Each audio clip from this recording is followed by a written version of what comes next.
पटना से जुड़ी बड़ी खबर के साथ, जहां डिप्टी सीएम तेजस्वी यादव की मुश्किलें बढ़ती दिख रही है। तेजस्वी यादव के लिए आने वाले समय में मुश्किलें बढ़ सकती है। दरअसल गुजरातियों को एक कार्यक्रम के दौरान अपने संबोधन में तेजस्वी यादव ने ठग कहा था और इस मामले में मानहानि का केस दर्ज किया गया है। अहमदाबाद कोर्ट में धारा 499 और 500 के तहत केस दर्ज किया गया है। मामले में आज अहमदाबाद कोर्ट में सुनवाई होनी है। हरीश मेहता नाम के व्यापारी ने यह केस दर्ज कराया है। तेजस्वी के बयान से गुजराती अस्मिता को ठेस पहुंचने का हवाला देते हुए तेजस्वी के विरुद्ध कड़ी कार्रवाई की मांग की गई है। याचिकाकर्ता ने अहमदाबाद हाई कोर्ट में इस संबंध में याचिका दाखिल की है। आपको बता दें कि हाल ही में मोदी सरनेम को लेकर कमेंट करने के मामले में मानहानि केस में ही सूरत के निचली अदालत ने कांग्रेस नेता राहुल गांधी को 2 साल की सजा सुनाई है और अब तेजस्वी यादव के खिलाफ भी मानहानि का मुकदमा दर्ज किया गया है, जिस पर आज सुनवाई होनी है।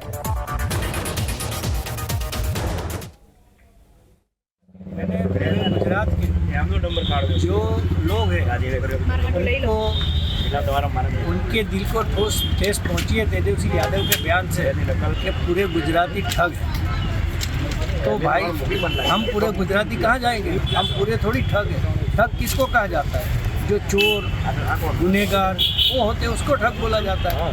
तो हम पूरे गुजराती ठग। यहाँ के गांधी जी, सरदार वल्लभ भाई, बाबा साहब आम्बेडकर, क्या ये सब गुजराती ठग थे? तो हमारे दिल को ठेस।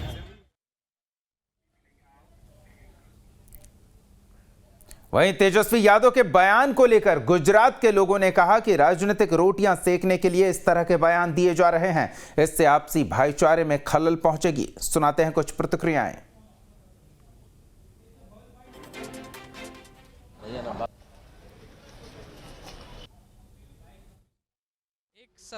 संवैधानिक पद पे रहते हुए पूरे स्टेट के लोगों को एक ही दृष्टि से देखना बेहद ही दुखद है। अगर आप सभी को एक ही दृष्टि से देखेंगे तो ये अपमान है पूरे स्टेट का, जिसमें कि आप सबको ठग कह रहे हैं। ये बेहद ही दुखद है। हर एक समाज में कुछ गलत चीज़ें होती है, परंतु इसका ये मतलब नहीं है कि वो सभी लोग ही गलत है। तो अगर कुछ लोगों ने गलत किया है तो इसका मतलब ये नहीं है कि पूरा गुजराती ठग है। तो ये एक उप मुख्यमंत्री के नाते उन्हें बिल्कुल सोच समझ के बयान देने चाहिए कि आप पूरे स्टेट, पूरे गुजरातियों को ही ठग कह रहे हैं। ये नहीं कहना चाहिए और इससे बचना चाहिए उन्हें। जब तेजस्वी यादव एक बड़े नेता है और एक संवैधानिक पद पर ही है, तो उनको जो भी बयान देना चाहिए वो सोच समझ के देना चाहिए, क्योंकि ऐसा नहीं है कि वो कुछ भी बोल दे उसके कुछ इम्पेक्ट ना आए। और चलो ये बुरी बात है कि उन्होंने ऐसा बोला है। और चलो कोई भी समाज हो या कोई भी स्टेट में कुछ ऐसे लोग होते हैं जो कुछ गलत काम करते हैं, लेकिन उसके कारण पूरे समाज को या पूरे स्टेट को उनके लिए जिम्मेदार नहीं बता सकते। देखिए, ये गंदी राजनीति है और बिहार को गुजरात के बिना चलता भी नहीं है। और व्यापार के दृष्टि से गुजराती और बिहारी गुजरात के अंदर इतने घुल मिल गए हैं। जो ये वाक्य बोले हैं गुजराती के लिए, इसके चलते गुजरात की प्रजा की लागणी में डुबाई है और गुजरात की जनता को बहुत बुरा लगा है। ये स्टेटमेंट उसको वापस लेना चाहिए और गुजरात की जनता से माफ़ी मांगनी चाहिए।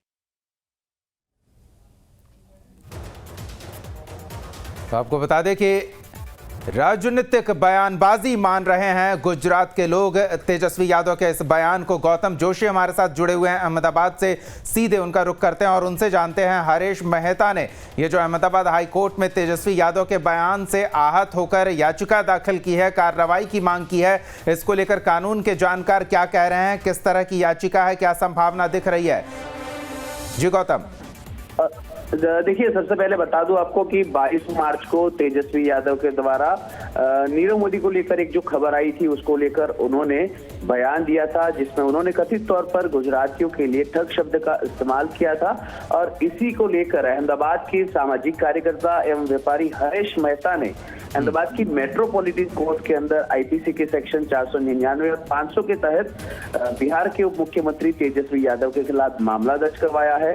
उनका साफ तौर पर यही कहना है कि पूरे गुजरातियों को लेकर तेजस्वी यादव के द्वारा जो बयान दिया गया है उससे पूरे सभी जो गुजरात के लोग हैं उनका अपमान हुआ है, और जिस तरीके से उन्होंने ठग बताया है उससे कहीं ना कहीं गुजराती जो है अपना सिर उठा के नहीं चल पाएंगे, वो सभी लोग असहज महसूस करेंगे। और इसीलिए उन्होंने अहमदाबाद की मेट्रोपॉलिटन कोर्ट के अंदर ये शिकायत दर्ज करवाई है। हरीश मेहता का यही कहना है कि तेजस्वी यादव को अपने बयान को लेकर माफी मांगनी चाहिए, और कोर्ट से भी उनकी यही गुजारिश है कि तेजस्वी यादव के खिलाफ सख्त से सख्त कार्रवाई होनी चाहिए। कानूनी पहलुओं की बातचीत की जाए तो मेट्रो कोर्ट के अंदर गुजरातियों को लेकर जो शब्द का इस्तेमाल किया है उसको लेकर आज सुनवाई होगी, और कोर्ट में मानहानि का केस जो दाखिल हुआ है उसमें जो याचिका करता है उनकी ओर से जो तथ्य पेश किए गए हैं उसको कोर्ट के द्वारा दिखा जाएगा। चलिए देखते हैं क्या होता है। लेकिन गौतम, एक चीज और समझना चाहेंगे आपसे, कुछ गुजरात के लोगों की प्रतिक्रिया सुन रहे थे इस मुद्दे पर, वो साफ तौर पर मान रहे हैं कि पॉलिटिकली मोटिवेटेड ये बयान था, लेकिन इसमें गुजरात की आम जनभावना को आहत किया गया है। अगर आप राजनीतिक बयानबाजी करते हैं तो राजनीतिक दल, राजनीतिक व्यक्ति पर करें, आम जनभावना को आहत न करें, ये गुजरातियों की मनोभावना है। तो क्या लगता है जिस तरह से राहुल गांधी के साथ हुआ, अब तेजस्वी यादव के साथ आने वाले समय में और मुश्किलें बढ़ सकती है? कानून के जानकार इसको किस तरह से देख रहे हैं? देखिए, लोगों ने तो जिस तरीके से बताया कि अपने राजनीतिक रोटियां सेकने के लिए नेता किसी भी प्रकार के बयान देते हैं और उसकी वजह से आपसी भाईचारे में खलेल होती है। कई जो देश के कई ऐसे राज्य हैं जहां अलग अलग राज्य के लोग वहां जाकर व्यापार रोजी रोटी की तलाश में वहां पर जाते हैं और भाईचारे से रहते हैं, पर नेताओं के द्वारा आप पास में भी देखेंगे तो महाराष्ट्र हो या फिर दूसरे कोई स्टेट हो, नेताओं की बयानबाजी की वजह से आम लोगों को काफी भुगतना पड़ा है। तेजस्वी यादव ने भी राजनीतिक रोटियां सेकने के लिए अपने विरोधियों के खिलाफ शाब्दिक युद्ध चलाने के लिए उन्होंने जो शब्दों का इस्तेमाल किया है उससे कहीं ना कहीं गुजरात के लोगों की भावनाओं को ठेस जरूर पहुंची है, और गुजरात के लोगों का यही कहना है कि ऐसे बयान देने से नेताओं को बचना चाहिए और माफी मांगनी चाहिए। कानूनी बात के बारे में आपने सवाल पूछा है तो उसको लेकर बता दूं कि जो मेट्रो कोर्ट की ओर से जो याचिकाकर्ता की ओर से जो तथ्य रखे गए हैं वो सही है या नहीं उसको उसकी जांच की जाएगी। उसके बाद यदि तथ्य सही लगते हैं तो याचिकाकर्ता की ओर से जो सबूत की कोर्ट पड़ताल करेगी और उसके बाद तेजस्वी यादव के खिलाफ समन भी कोर्ट जारी कर सकती है, और उसके बाद आने वाले दिनों में तेजस्वी यादव की मुश्किलें जरूर बढ़ सकती है। हाल ही में हमने एक ऐसा ही केस देखा है राहुल गांधी का, जिसमें राहुल गांधी ने मोदी सरनेम को लेकर कमेंट किया था और उस मामले में सूरत की लोअर कोर्ट की ओर से राहुल गांधी को 2 साल की सजा सुनाई गई थी। ठीक इसी तरीके का मामला है ये पूरे गुजराती समुदाय को लेकर। बिल्कुल, एक जनप्रतिनिधि होकर जन भावना को अगर आहत करते हैं तो ये हाँ मुश्किलें बढ़ सकती है उस जनप्रतिनिधि के लिए। राहुल गांधी एक ताजा उदाहरण है और तेजस्वी यादव उसी तरह की मुश्किल में घिरते दिख रहे हैं। धन्यवाद गौतम, स्थिति पर नजर बनाए रखें, आगे भी अपडेट लेते रहेंगे। एक बार पटना का रुख कर लेते हैं, सहयोगी रितेश हमारे साथ जुड़े हुए हैं और उनसे जानते हैं कि आने वाले समय में तेजस्वी यादव के लिए मुश्किलें बढ़ती दिख रही है, क्योंकि हाल ही में एक इसी तरह का उदाहरण हमने देखा है। तो अब आरजेडी खेमे में किस तरह की हलचल है इस याचिका को लेकर जिस पर अहमदाबाद कोर्ट में आज सुनवाई होनी है? रितेश,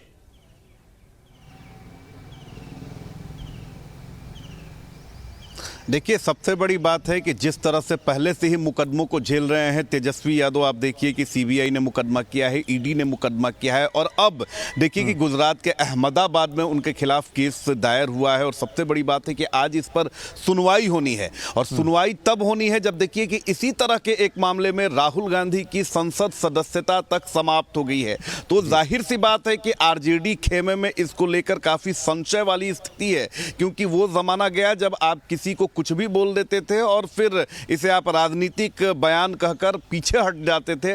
वो जमाना अब लट चुका है, क्योंकि इसके सबसे बड़े एग्जाम्पल हैं राहुल गांधी, जो देखिए कि प्रमुख जो विपक्षी पार्टी है उसके सर्वे सर्वा हैं, लेकिन कोर्ट ने उन्हें भी नहीं छोड़ा, उनकी संसद सदस्यता तक समाप्त हो गई। भले ही वो दलील किसी तरह के देते रहे, लेकिन देखिए राजनीति में जिस तरह से बयानबाजी की जाती है, और कई बार ऐसा होता है कि एक जाति को खुश करने के लिए दूसरी जाति पर निशाना साधा जाता है, एक समुदाय को खुश करने के लिए दूसरी की भावनाओं को आहत किया जाता है, और जिस तरह से लगातार गुजरात के लोग निशाने पर रहते हैं। और इसके पीछे कारण ये होता है कि प्रधानमंत्री नरेंद्र मोदी पर टिप्पणी करने के चक्कर में जितने भी विपक्ष के नेता हैं वो न कहीं गुजरात की भावनाओं को आहत कर देते हैं, गुजराती अस्मिता पर ठेस पहुंचाते हैं। और अब जिस तरह से कोर्ट ने इस पर संज्ञान लिया है, मामले को गंभीरता से जिस तरह से कोर्ट ने लेना शुरू किया है, और जिस तरह से संसद सदस्यता राहुल गांधी की समाप्त हुई है, इसने कहीं ना कहीं बड़बोले नेताओं को सोचने पर विवश कर दिया है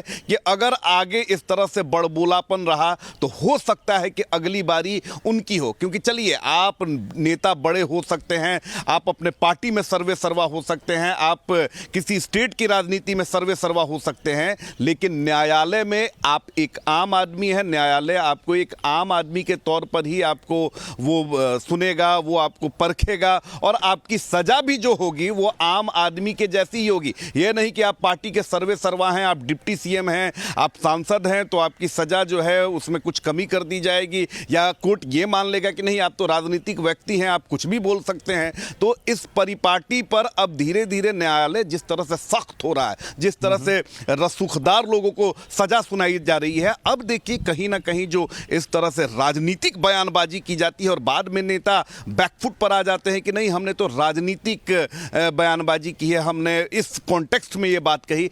अब ये सारी चीजें बिल्कुल, वो कॉन्टेक्स्ट और राजनीति वो कोर्ट नहीं समझेगा। कोर्ट ये समझेगा कि याचिकाकर्ता ने जनभावना आहत होने की शिकायत दी है, वो बयान सुना जाएगा, उस बयान को किस आधार पर दिया गया है, किस तरह से उसकी पुष्टि करते हैं तेजस्वी यादव। संभवतः ये कोर्ट उनसे जानना चाहेगा कि किस आधार पर उन्होंने उन शब्दों का उपयोग किया है जिसके बाद इस तरह का विवाद खड़ा हुआ है। हालांकि अब तेजस्वी यादव की ओर से प्रतिक्रिया कुछ मिल पाई है, पार्टी की ओर से कुछ प्रतिक्रिया मिल पाई है। इस तरह के मामलों में अक्सर माफी मांग लेने के बाद विवाद खत्म हो जाता है। रितेश,